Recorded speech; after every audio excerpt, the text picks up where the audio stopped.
we just make this nice and clear for everyone who needs a piece of paper, a pen and paper? When the government took over, it was Scott Morrison first and now you second. How many kids were in detention versus the start of 2016?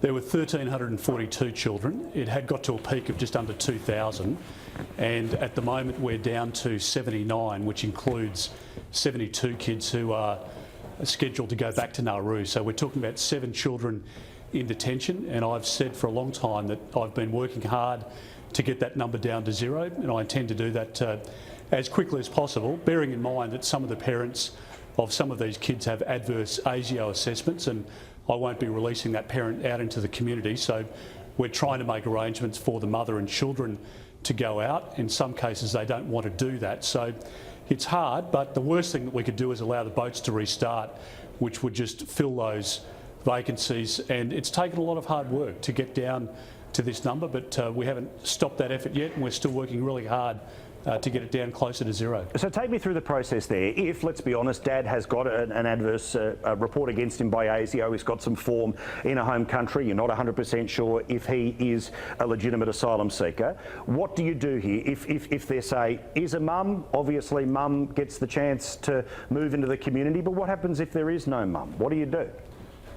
Well, we can have a look at the different family scenarios. So if, for example, a father is a suspected terrorist, or he's been involved in serious criminal activity somewhere in the world, and we're waiting for that information to come through, or we've just made a decision that he's not going to come out into the community because he poses a significant threat to the Australian public, I'm just not going to release him out because I'm not going to run that risk. But I have looked at those individual circumstances and said, OK, well, there's a mother in the scenario, there are a couple of children, they pose no significant risk to the Australian community, and therefore we'll release those people out.